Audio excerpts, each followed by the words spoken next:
उनके बेटी की शादी हुई। जब बेटी की शादी हुई और जिस दिन विदाई हो रही थी, उस दिन उन्होंने कहा, देख बेटा, जब तक यहां से कोई बुलाने नहीं जाएगा तब तक तुम ससुराल से मायके नहीं आना। गुरु को तो मालूम था, गुरु दूरदर्शी होते हैं, गुरु को मालूम था, इसलिए गुरु कह रहे हैं कि जब तक यहां से कोई बुलाने नहीं जाए तब तक तुम आना नहीं यहां। बोले अच्छा।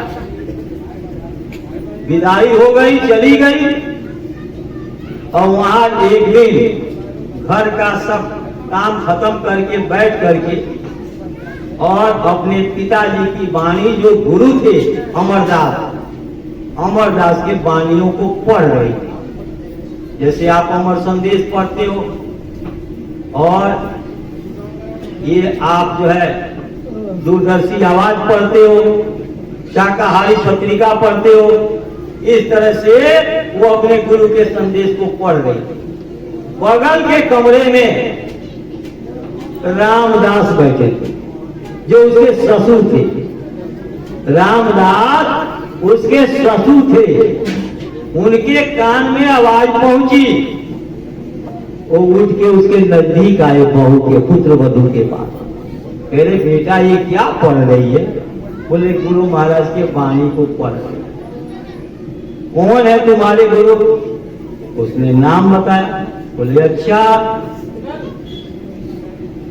उस आवाज की कशिश ने उनके अंदर भाव जागृत कर दिया और उन्होंने कहा, ऐसे गुरु से मुझे भी मिलाओ।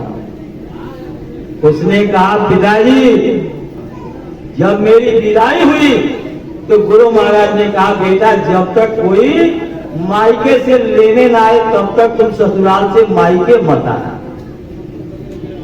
बोले,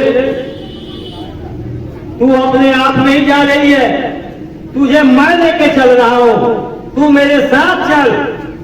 और जब रामदास ले करके गए, लड़की चली गई अंदर अमरदास के पास और रामदास बाहर खड़े।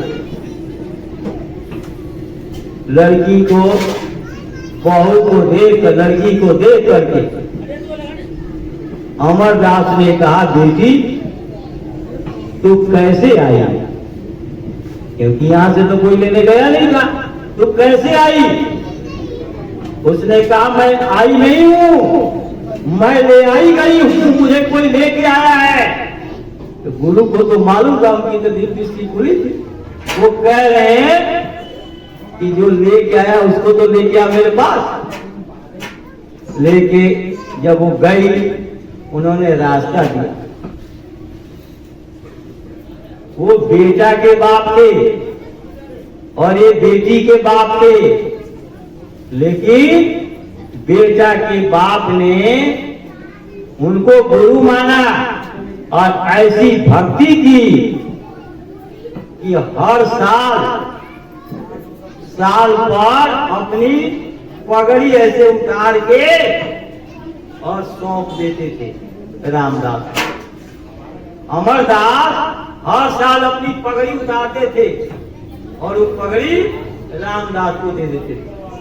और रामदास सोचते थे, गुरु की दौलत मैं कहां रखूं? नीचे जमीन पर तो कोई ऐसा स्थान नहीं जहां गुरु की धरोहर, कोई दौलत को रखी जा सके। तो उस पगड़ी को अपने सिर के पहले से एक पगड़ी थी, दूसरी पगड़ी, दूसरे साल तीसरी पगड़ी, चौथी पगड़ी।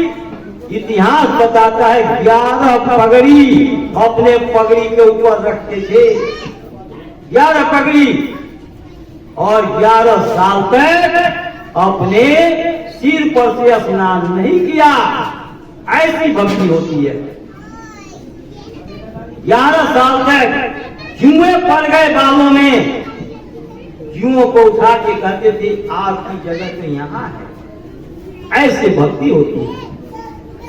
अब हम लोग समझते हैं कि गाल भी फुला ले और हंस भी ले, हंसब छठाए फुलायब गाला।